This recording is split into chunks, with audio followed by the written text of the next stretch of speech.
நெடுநாளாக தனது பிள்ளை இல்லாத குறையை போக்க எம்மை நோக்கி தவம் செய்து கொண்டிருக்கிறார் என் பக்தர் சிவபாத இருந்தர். அவருக்கு பிள்ளை இல்லாத குறையை போக்கவும் பூலோகத்தில் பக்தி நெறி செவிக்கவும் நம் பிள்ளைகளின் சக்தியால் அவருக்கு ஒரு செல்வன் பிறக்க அருள் புரிவோம்.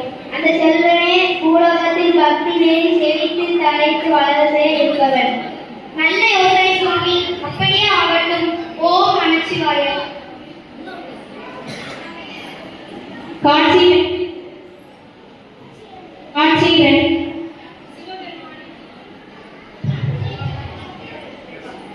சிவபெருமானின் அருளின்படி சிவபாத இருதயருக்கு ஒரு செல்வன் பிறக்கினான். பெற்றோர்கள் அவனுக்கு ஆளுடைய பிள்ளை என்று பெயர் சூட்டுகின்றனர். சம்பந்தன் என்கிற செல்ல பெயர் கொண்டு அழைத்து அவனை பக்தியிலே இறைந்த பிள்ளையாக வளர்த்து வருகிறார் சிவபாத இருதயர். ஒரு நாள் தன் மகனை சீர்காழி தோணியப்பர் கோவிலுக்கு அழைத்துச் செல்கிறார். அங்கு நடந்தவற்றை காண்போம். காட்சி நடைபெறும் இடம் சீர்காழி தோணியப்பர் கோவில்.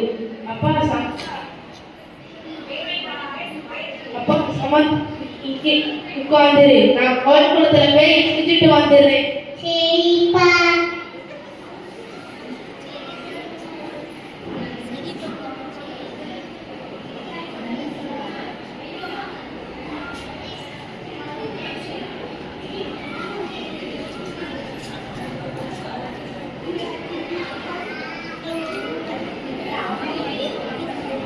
நேரமாகியும் குளிப்பதற்காக குளிக்க சென்ற தன் தந்தை திரும்பி வராததால் சம்பந்தர் பயம் கொண்டு அழுதார்.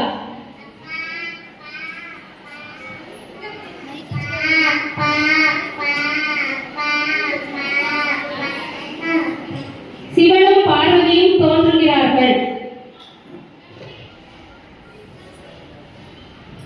தேவி, இந்த ஞானபாலை சம்பந்தத்துக்கு கொண்டு போய்விட்டு. ஆகட்டும் சுவாமி.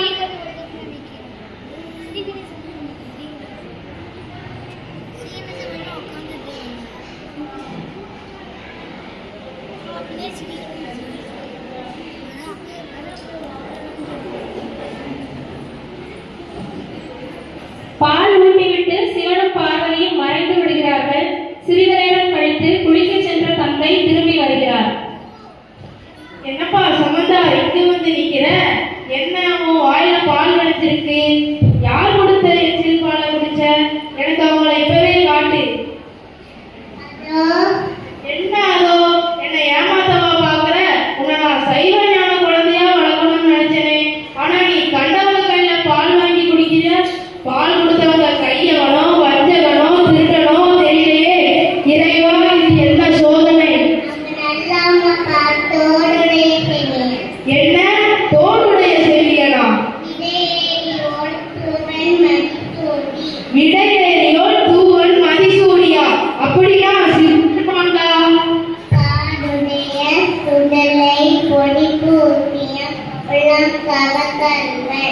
என்ன அவரை நீ பார்த்தாயா? அவர் எப்படி இருந்தாருப்பா?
காட்சி 3. இப்படி சிவன் உண்மையில் அருளால் தெளிந்த ஞானம் பெற்ற திருஞான சம்பந்தர் ஊர் ஊராக சென்று சைவ நெறியை பரப்பி வருகிறார். கைவளால் தாழ்வு போட்டு பாடியும் காடு மேடு என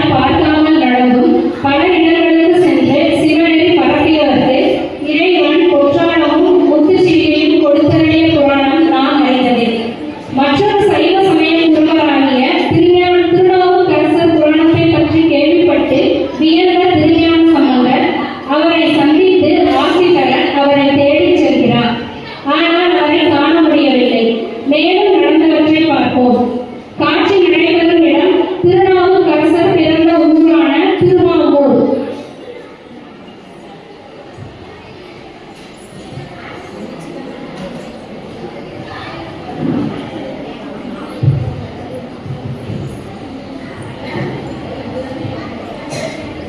நமச்சிவாயனே, நாம் எங்கு தேடியும் திருநாவுக்கரசரை சந்திக்க முடியவில்லை. அவர் எங்கு இருப்பார்? இங்குதான் இருக்கிறேன். என்னது? பல்லக்கை இயக்குங்கள்.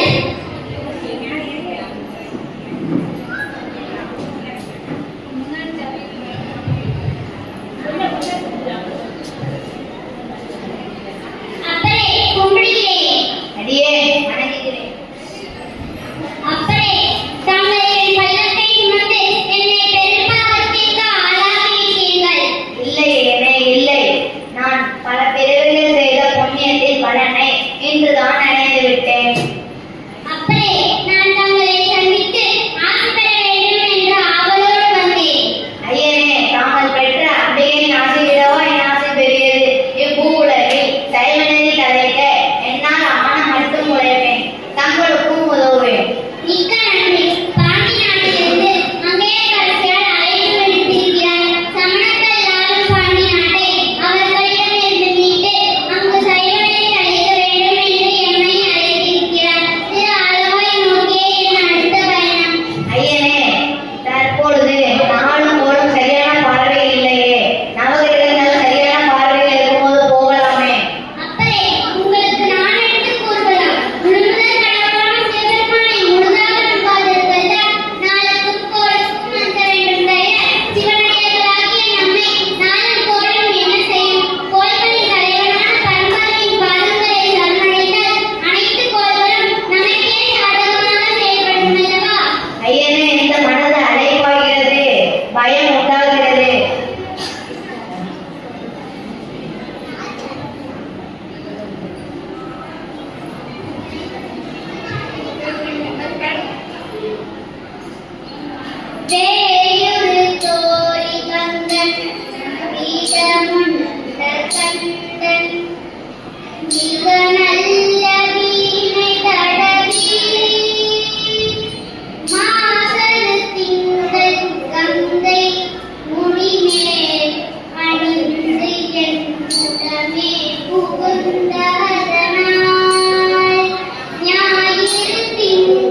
காரியங்களில் நேரம் செலவிட்டார்.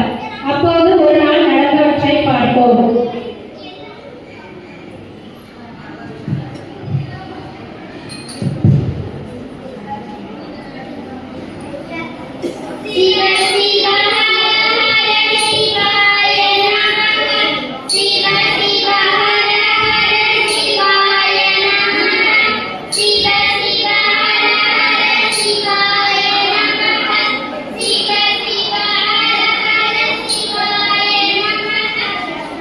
என் காதான இந்த சத்தத்தை கேட்க முடியலையே. யாருடா இவர்கள்? யாரோ திருஞான சம்பந்தராமரவரே, பாண்டிய நாட்டை நம்ம சமயத்தை அழைச்சிட்டு சாரிய சமயத்தை தூக்கி நிறுத்த போறாங்க. கொடிய அந்த கூட்டம் தங்கியிருந்த மரத்துலதான் அந்த சத்தம் வருகிறது. எவ்வளவு பாடுபட்டு இந்த மண்ணில் சமண சமயத்தையும் நாட்டு மன்னனையும் மக்களையும் சமணர்களாக மாற்றி நம்ம கையில கொண்டு வர நேரத்துல இப்படி ஒரு தடையா? இதை ஏண்டா என்கிட்ட ஆரம்பத்திலே சொல்ல? ஆரம்பத்திலே தெரிஞ்சிருந்தா மூளையிலேயே கிள்ளி எரிஞ்சிருக்கலாம்ல. ஒரு சின்ன பையன் அப்படி என்ன தெரிஞ்சிட முடியும்னு நினைச்சோம். சிறுவனா இவன் தான் ஏதோ ஞானப்பால் குடிச்சவனா? இவன் போற இடையெல்லாம் சைவ தலைன்னு பேசுறாங்க.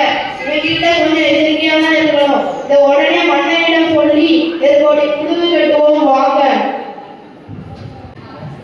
காட்சி 6. அப்போது மதுரை தேசத்தை ஆட்சி செய்து கொண்டிருந்தவர் நெடுமாறவர்மன் அரிகேசரி. முதுகில் கூர் இருந்ததா எல்லோரும் அவனை கூர்பாண்டியன் என்று அழைத்தனர். சைவ சமயத்தவராக இருந்த இவர் சமணர்களின் தந்திரத்தால் தன்னிலை மறந்து சைவத்தை விழுந்து சமண சமயத்திற்கு மாறிவிடுகிறார். தன் மக்களையும் அவ்வழியே நடத்துகிறார். ஆனால் அவர் மனைவியும் அரசியுமான ஒன்றியரசியார் இந்த தந்திரத்தில் சிக்காமல் சைவத்தையே பின்பற்றுகிறார். திருஞான சம்பந்தர் மதுரை வந்த செய்தி கேட்டு சமணர்கள் அதை மன்னனிடம் முறையிட விரைகிறார்கள். காட்சி நடைபெறும் இடம் கூன்பாண்டிய மன்னன் அரசவை. மன்னா பெருமொழி நேர்ந்துவிட்டது. நீங்கள் அனைவரும் இங்கு வந்ததற்கு காரணம் என்ன? ஏன் இத்தனை பதற்றம்? பாண்டிய மன்னா, மதுரையில் அரசியலின் அழைப்பில் பேரில் சைவ வேதியர்கள் வந்து தங்கியுள்ளனர். என்ன கூறுகிறீர்கள்? சைவடியார்கள் இந்த நாட்டுக்கு வர காரணம்? சைவ வேதியர்கள் யாரோ சிவன் என்பவரிடம் ஞானம் பெற்றவராம் திருஞான சம்பந்தராம். எங்களை வாதி செய்து வெல்லவும் நம்முடைய சமண சமயத்தை நிந்தனை செய்யவும் தம் கூட்டத்தோடு இங்கு வந்துள்ளாராம். என்ன இது அநியாயம்? எனக்கு தெரியாமல் என் நாட்டுக்குள்ளே வந்து என்னுடைய சமயத்தை விரட்டி அடிக்க பார்க்கிறானா? இவையெல்லாம் இந்த மங்கையரசின் வேலையாகத்தான் இருக்கும். இதற்கு முடிவு கட்ட என்ன செய்யலாம்? நீங்களே கூறுங்கள். அச்சிறுவன் தங்கியிருக்கும் மடத்திற்கு நெருப்பு வைத்தால் தம்மை கண்டு இந்நாட்டை விட்டே ஓடிவிடுவான். அப்படியே செய்யுங்கள்.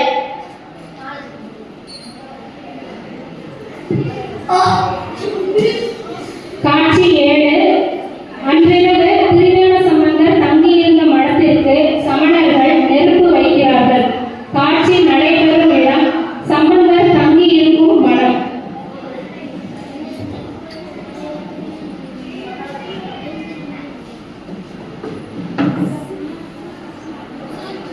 சிவ சிவ ஹர ஹர சிவாய நமஹ. சிவ சிவ ஹர ஹர சிவாய நமஹ. சிவ சிவ ஹர ஹர சிவாய நமஹ. சிவ சிவ ஹர ஹர சிவாய நமஹ.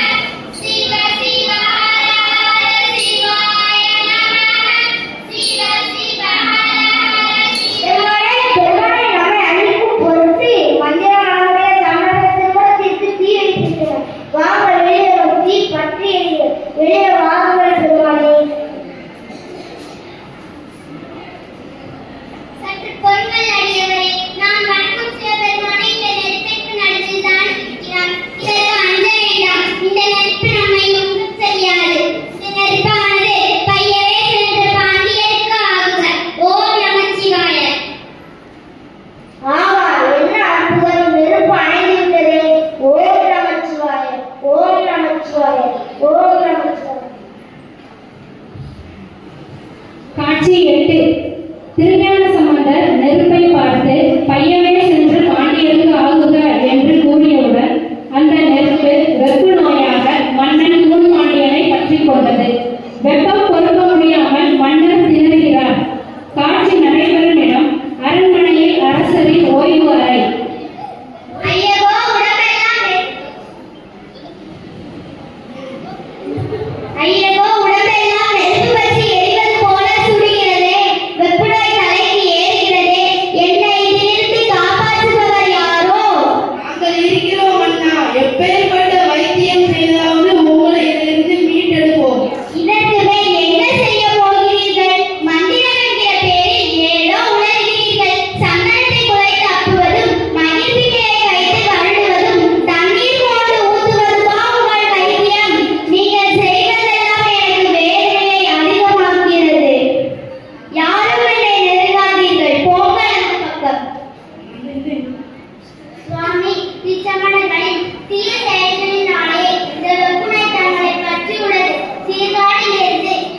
காட்சி 9.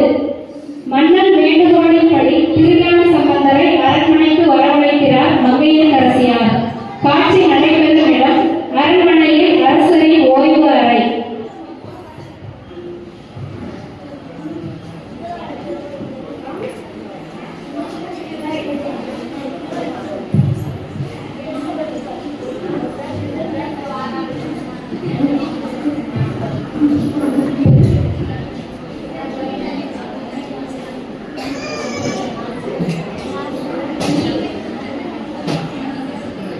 வணக்கம் சம்பந்தரே, என் வெப்புநோய் தீர வழி சொல்லுங்கள். மன்னரே, இது அநியாயம். இத்தனை காலம் எங்களை நம்பி சமண மத கொள்கைகளை பின்பற்றி வந்த தாங்கள் இப்போது யாரோ ஒரு சிறுவனிடம் கெஞ்சுவது அநியாயம். எம் மத தத்துவமே உயர்ந்தது என நான் நிரூபிப்பேன். தைரியம் இருந்தால் அச்சிறுவன் எங்களிடம் வாதிட தயாராம். போதும், நிறுத்துங்கள். உங்கள் செய்கையினால் எனக்கு எரிச்சல் அதிகமாகிறது. யாரும் என்னை நெருங்காதீர்கள். இங்கிருந்து அகன்று விடுங்கள்.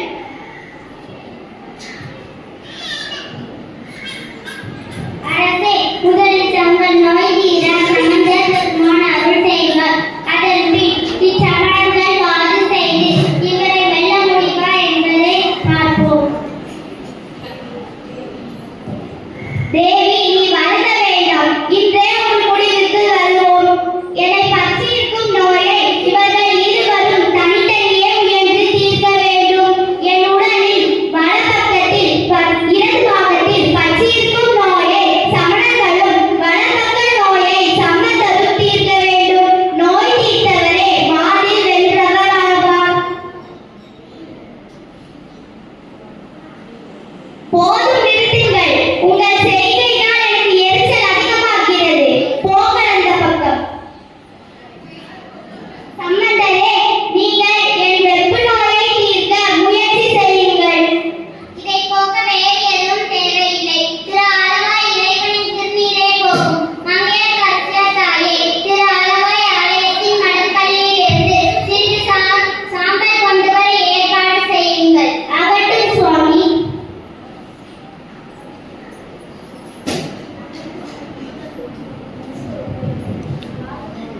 ஓகே.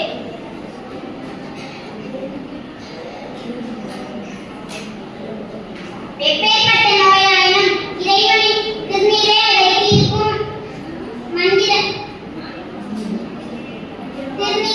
தீர்க்கும் மந்திரமும் மருந்தும் ஆகும். மந்திரமாவது நீரு, வானவர் மேலது நீரு.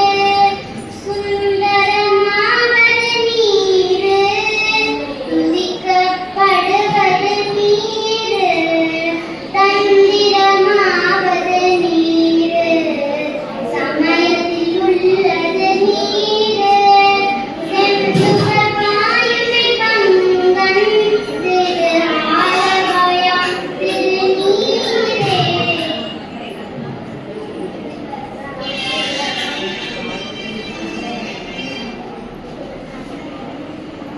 பெருமானே, என்ன அதிசயம்! என் வலப்பக்கத்தில் எரிச்சல் தீர்ந்து உடல் குளிர்ந்து விட்டது. ஒரு பக்கம் சொர்க்கமாகவும் மறுபக்கம் நரகமாகவும் வேதனை வாட்டுகிறது. பெருமானே, என் மற்றொரு பக்கத்திலும் வெப்பு நோய் தீர அருள் புரியுங்கள்.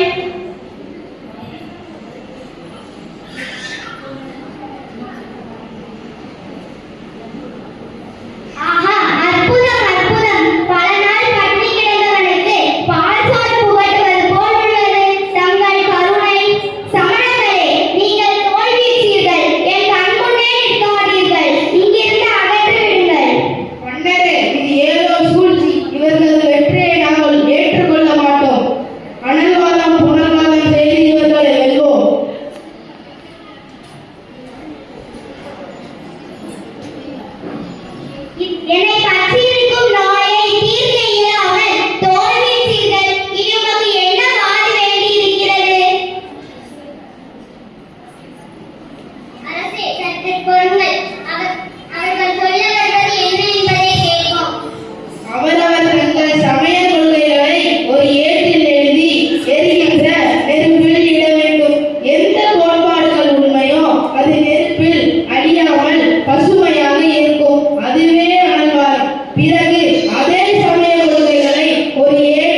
உள்ளோம்.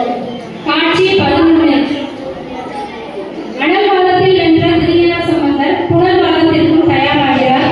சமணர் குழுவும் சற்று தயங்கியே அடுத்த அடி வைக்கிறார்கள். மேலும் நடந்தவற்றை பார்ப்போம். காட்சி நடைபெறும் இடம் வைகை ஆற்றங்கரை.